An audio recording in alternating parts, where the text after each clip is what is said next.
I hold it down for me and mine. Check up on you, leave a message for you. Get back as soon as I can, invested in you.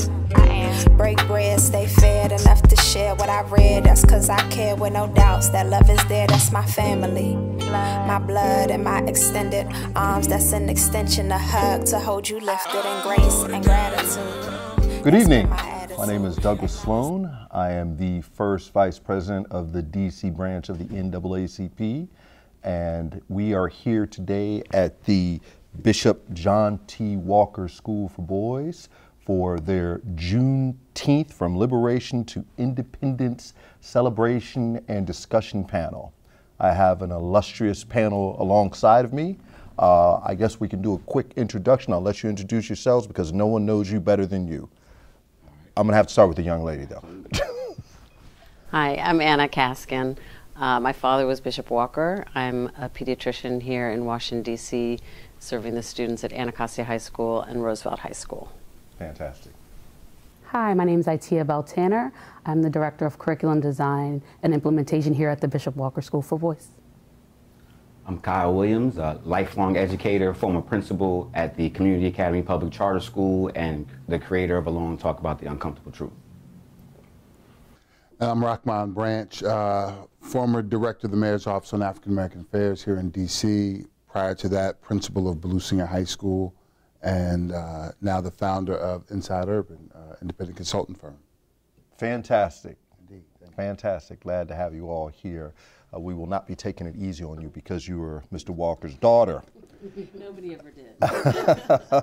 That's fantastic. So let's just start this right off. We're talking about liberation and independence for the African American community. And I just wanted to get a better understanding of what those words mean to you, liberation and independence. Again, we'll start with the young Walker's daughter. You have the floor.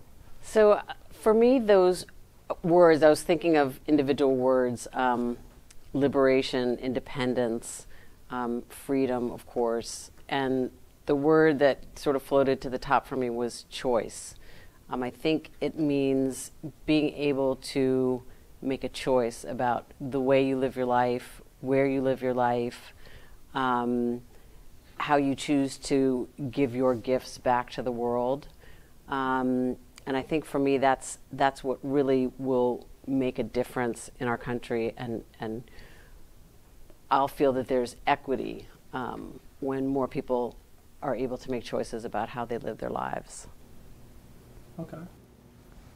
I would say, to add to that, not just choice, but sustainable choice. So once you've thought about what you want and what your family wants and what's the best choices for you, do you have access to the resources to sustain those decisions over time? Do you have access to the resources to change your mind at any time? So for me, liberation is about making sure that you have access and agency to sustain the choices you make. I'm sorry I didn't allow you an opportunity to introduce yourself first off. Why don't you introduce yourself to us and address the question of what true liberation and independence looks like? Definitely. It was easy to overlook me being on the screen, being remote. So not a problem. Dr. Rashid Faisal currently serves as an instructional leadership coach at Teachers College of Columbia University, as well as the founder of Urban Teachers Academy, which is a teacher advocacy and leadership organization for professional development here in Detroit. And when I think about the question, I want to situate my response within the context of the African American community. When I think about liberation to independence, I think about three things primarily, and that is a do-for-self mentality where we have self-determination in our community. We also have community building, and we also have institution building. Because in my perspective, it's hard to take advantage of freedom without independence. and that independence has to be based upon the individual, but more importantly, it has to be something that's taking place within the community if we are to make that transition to from liberation to independence. You mentioned different facilities and institutions. What are some of the institutions you feel that are needed to lift up the African American community at this time and create a true path to independence? So I suffer from one of two things. Either I'm going to say way too much, or I'm going to oversimplify the answer. Everything. Everything. That's quite an oversimplification. Health institutions, financial institutions, educational institutions, political institutions, everything. Right? So I don't think there's a place in this country that should exist without our, magnificent presence to a very large degree, to a decision-making degree, and not to exclude anyone else. I want to see at that table. I want to build a bigger table. So I think we should really work towards access to everything that does exist, because what we bring to the table makes it more robust for everyone in the country. Everyone in our country gets more when we're at the table as well. Absolutely. I think the statements that have already been made in terms of we need everything, but if we drill down, we have to strengthen the institution of the family. And I'm going to start there mainly because if you take a look at the history of Black people in America, it has been certain institutions that have sustained us throughout our journey from liberation to independence. So you think of the family, you think of the neighborhood. We typically do not think of the neighborhood as an institution, but it is. We think of the larger community.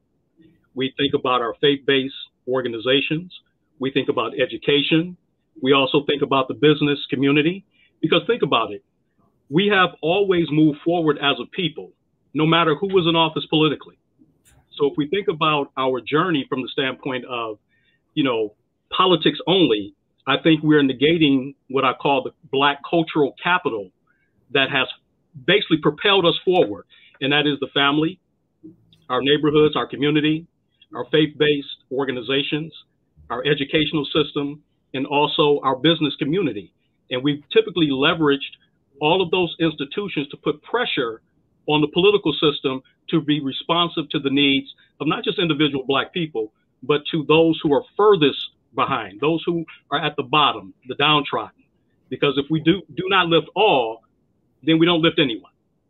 So I think it is an institutional-based answer. And yes, it does encompass all things. So I think the other panelists hit the nail, the hammer on the nail with all things, everything. Okay, and you brought up a very important point. First of all, you brought up church, which I was waiting for someone to bring in, regarding historical Black institutions that we should seek to continue to strengthen, because we all know that the churches, at least in the last 20 years, even within the Black community, within the white community, and within the Hispanic community, are not as important as they used to be. And historically, the Black church is so important to our community. It is the basis, it's the foundation of the Black community in this country. So that is definitely something regarding one of those institutions that we could be used to uplift the African American community. But I want to touch on what you said regarding education and kind of segue into the next question in terms of what promise do you feel this institution offers for the challenges that you see in your field and relates to, and how it relates to the broader African American community. Ms. Tanner? Yes. Well, here at Bishop Walker, we fulfill a number of promises, and again, as I stated before, access is one of them. Here, not only do our boys have access to a phenomenal education led by phenomenal leaders and teaching staff, their families have access to resources that they may not have otherwise had access to right at their fingertips. In order to fulfill that promise of liberation and freedom, you first have to know about the promise of liberation and freedom. And that's one of the things that we work daily to instill, not only in the content that our boys receive, but also, as you stated before, in the faith-based practices. Here we have chapel once a week. Our students have religion once a week, and those things are commonplace conversations amongst their faith-based learnings. I did not know that. Ms. Caskin, How do you feel about that in terms of what this institution offers for the challenges you see in your field as it relates to the broader African American community? And if you wanted to hit on the last question, please. I'll stick with this question. I think about the family, and I think about some of the challenges that are facing some of the families who are able to send their kids to the Bishop Walker School. And what I think one of the things that every kid deserves, and what I think the Bishop Walker School provides, in addition to the academics and you know, some of the fun outdoors and gardening and all the different things that they offer the kids, is something that we talk about in medicine as a predictable, compassionate, and available person in their lives. And I think that that's so critical for the social and emotional development for our kids. And I think it gives them that basis to go out into the world wherever they go after they leave the Bishop Walker School, and have that foundation to meet challenges, meet changes, different people, different places, with a sense of inner stability to be able to succeed wherever they go afterwards. Okay. I'm gonna have to hit Mr. Branch with this one because you are a former principal. Yeah. So I really want to hear what you have to say regarding the question. Yeah, so I think what's important is recognizing what the American educational system has done to black boys, and what it continues to do to black men in education, and why we have such a stark void of black men in education. To see a place like this in a zip code that often sentences young people to, you know, the worst experiences just because of where they're from.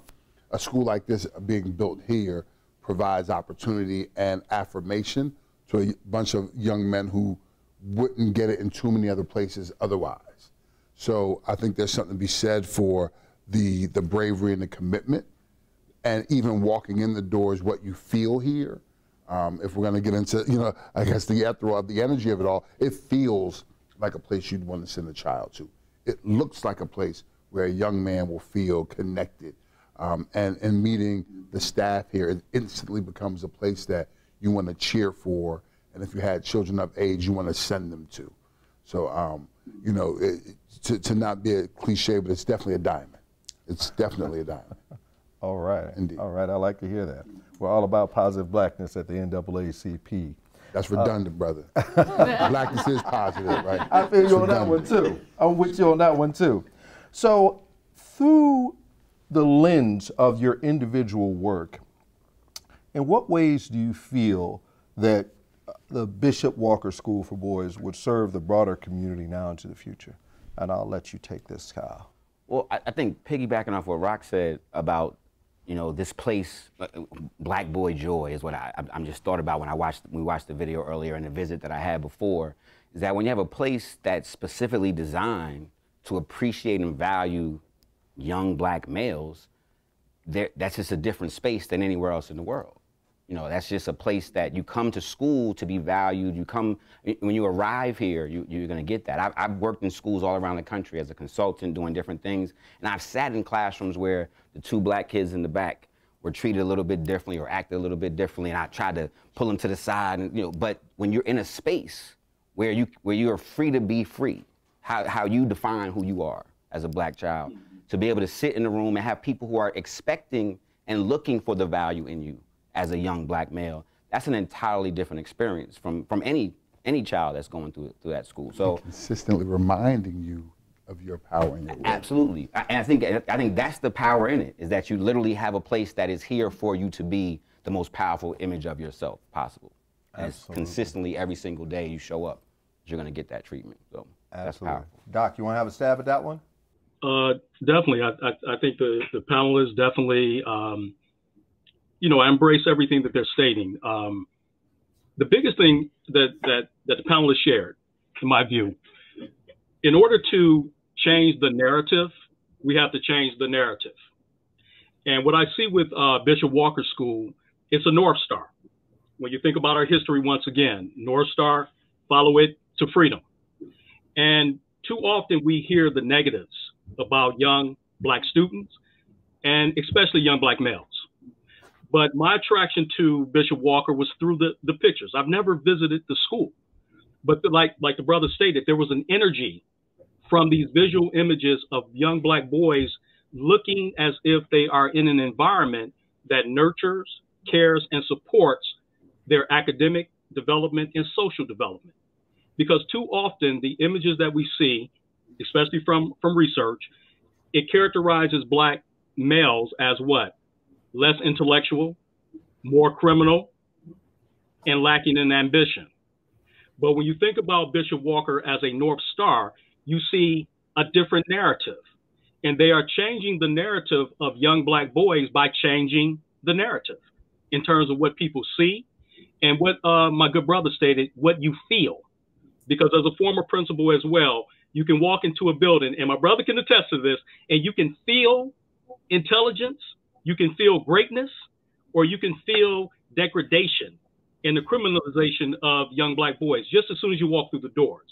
So I think Bishop Walker is that North Star, and they can serve as a model for other institutions, and they can also serve to benchmark some best practices. These are some things that can take place within schools that can support Black boys' academic identity and their achievement orientation. Those are the two critical pieces within identity development for young Black boys. Ms. Tanner, it says in your bio that you are the teacher's teacher. So I'm going to ask you to take a stab at that question and how you feel that BWS can serve the broader community now into the future. So I have to agree with the doc that it's being the North Star that we already are and are continuing to strive to be. There was a couple things that you stated that I want to touch upon. There is a cohort of teachers who are committed to learning how to and sharing with the world of the best way to educate boys of color, specifically African-American boys here at Bishop Walker. So that work is being done on a daily basis, but also is being studied in a larger scope to share with the community that we have. In talking about changing the narrative, an important part of that is teaching the narrator. So here, not only are we, continuing to have our boys learn the classics that their non-Black peers might learn. They read Charlotte's Web and they read different Greek mythologies, but they also read stories about people who look like them, people who look like their grandmother, people who look like their auntie and their uncle, and that is just as important to us here as them learning how to count and learning how to read small words and big words. So we are absolutely doing the work of being the North Star and intentionally knowing that we are the North Star. Okay, absolutely, absolutely. This next question is going to be one of those curveballs we're throwing at you because it's not on script. So I'm going to start with Mr. Branch. What improvements do you feel should be made in early childhood education that could help kids citywide? Early childhood education to help African-American children, specifically young Black boys. Yeah, see, so now this is one of those things where we're talking sensibly, one way or the other. And so I'll try to get, but here's my experience as a high school principal. And similar to Kyle, in traveling to other high schools and coaching there, I find that lots of times children come in knowing a lot of one thing and not having as much information at other places. And specifically what I'm talking about are, in the areas of reading and math, right? So I find that, there are lots of young people who are coming in operating at a grade level that is, that some would represent as a deficit. I would offer up that a couple things that happen is that there's a 3 million word gap. I think that we, as educators, we are familiar with the 3 million word gap is. And ultimately, so there is a reality of young people who are not getting as much information, not getting as much exposure to words from the birth to pre-K age as their white counterparts. So there's almost by kindergarten, correct me if I'm wrong, there's a 3 million word gap. Wow. between African American children and their white counterparts. Okay. Right, so what does that look like? That looks like, you know, reading to a child. That looks like having a child see you read, right? Some of those things are things that happen before they walk through a door at a school. But then other things at the elementary level are, and I've witnessed this, you know, at the school I worked, so many children I hear from their mother saying, my child did so well until he hit 3rd grade and then something happened. I don't know what, but he was an A student. Well, once he got a couple more inches, maybe got a pound or two on, someone could have possibly felt threatened, right? When he has lots of energy, someone thinks he's a discipline problem, right? When his development is not as quick as his counterpart sitting next to him, someone wants to write out a 504 or give an IEP to that young man. And so we see these things as practices that are adult problems. I was in a meeting, and I'll stop here. I was in a meeting where, in a past role where someone says, we have to have this initiative, this citywide initiative to address males of color because, you know, we got to fix the problem with our black boys. And I cringed in my chair. And someone said, well, what's the problem? Why, like, you see there's a problem with black boys, Branch, why are you bothered? Some of the problems with adults, with black, white, you know, red, brown, whatever, the problem with adults. The problem is that adults have to be fixed because they keep vilifying black boys at every level. And color doesn't exempt us from doing it to our own children, right? So as far as what happens academically, you know, from whether we're reading to our children are seeing us read, I think one of the biggest things, like I said earlier, is making sure that the adults who are engaging and serving, we have to recognize we're in service to children. Those who are serving children, if the customer's not getting what they want, there's something wrong with the service we're providing. Fix the adult and make the client happy, right? When I was a principal, I remember working with the 3 and 4 and 5-year-olds and knowing, you know, as they came into our room, especially if they had brothers and sisters that had been before, I knew there were deficits in the household around education. And I think back to my upbringing. I'm the son of educators, the grandson of educators, and the great-grandson of educators. And then I married an educator, wow, and I had 3 boys. And so but even in that, my 3rd child was more prepared for school than my 1st child, because I had to figure it out, and we had to figure out how to do that. And I think as an initiative citywide, if you will, I think we have to do a better job helping our parents of young children prepare their children for that first day of school. I think we have to be intentional about and I think about, you know, now with Zoom and these different things, but if we were to have training sessions for parents, for the lack of a better word, but more so conversations around best practices on how to prepare your 3-year-old for his first day of school, I think being able to close the gap before they even get there helps us to keep it tight. Because we know that once they show up with deficits, going back to what we talked about with expectations with teachers, sometimes the teachers are expecting someone to come with a deficit. And therefore, I know who I'm working with, because one of the dangers of our educational system is that we don't have to have everyone succeed. Like, as a principal, we sat down and looked at percentages on who you had to move, and you had to move this group and that group. So there's already built-in places, if you let it, that people don't have to have children succeed to still be considered successful educators. And that's a huge part of what makes the gap grow even larger, because when they show up with deficits, teachers have to be intentional about working with that family, working with that child, and doing a little extra to make sure they close the gap. That they're included in their numbers and not like, I only have to move 80%. So that already brings my 20% that I don't have to move that tend to look like us out on the side. So I think back to that point, the family piece is a huge part, especially with the early childhood, and something we can all rally around to do as a community, in the city. Absolutely. Next time, I think I don't want to moderate, but just maybe sit down and take notes from some of the great stuff. I'm definitely going to have to get a copy of this tape of some of the great answers to these questions that we've had here this evening. I believe that not necessarily donations, but understanding that this is an investment, not only in the boys that are already enrolled, but for the boys who've yet to be born that will become Bishop Walker Scholars.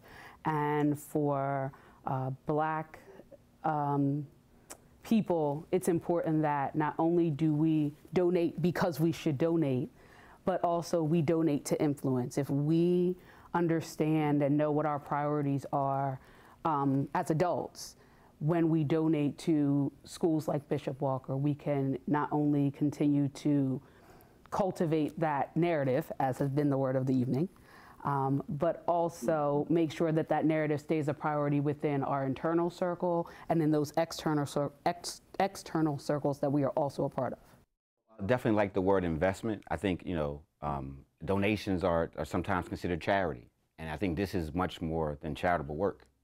So the investment that needs to be made in these children and these adults in this institution, it's really a question of what you value and what you prioritize. I mean, we can talk about a lot of stuff. We'd love to see this, and we want this in our community, and we should be liberated and empowered. But do we, at the foundational level, do we support what we believe in? And so it really comes down to, if you like what's happening here, if you think that it's something that's positive, step up and help us do it. So I think that's an powerful part, because you are literally investing in children. Like, what greater investment is there to put in our black children in this country right now? Sometimes there's an ask and then there's a charge, right? And to me, it's almost time to start charging people with an action. And you have to donate and invest in Bishop Walker and schools like this, because we have an absolute obligation to make sure the next generation is better than us. And the way that they get better than us is to make sure they have experiences that are more enriching than the ones that we've had. Make sure there's hurdles they don't have to cross that we had to cross. You do that by creating spaces like this, very plainly. And you invest in your priorities. And we vote with our dollar in a lot of other ways.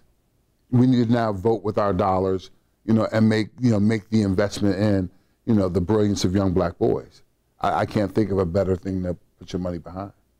As you know, this school is a school that survives on donations, and we would like to keep those donations coming in. In politics, there's a saying that money is the mother's milk of all politics, and in education it is very much the same. Money is the mother's milk of education, because no one wants to work for free. So we are most humbly imploring for your assistance to ensure that the Bishop John T. Walker School for Boys keeps its doors open and keeps educating young black boys and turning them into strong, educated, culturally aware black men. I would like to thank my panel. You guys have been wonderful, but we are running out of time, and Father Time catches us all. Thank you again for working with us here, answering these questions, educating us. I learned so much tonight. I will get a copy of this clip and take some notes. And thanks again for coming to this panel discussion for the Bishop John T. Walker School for Boys. My name is Douglass Sloan, and thanks to my panel again. Signing off.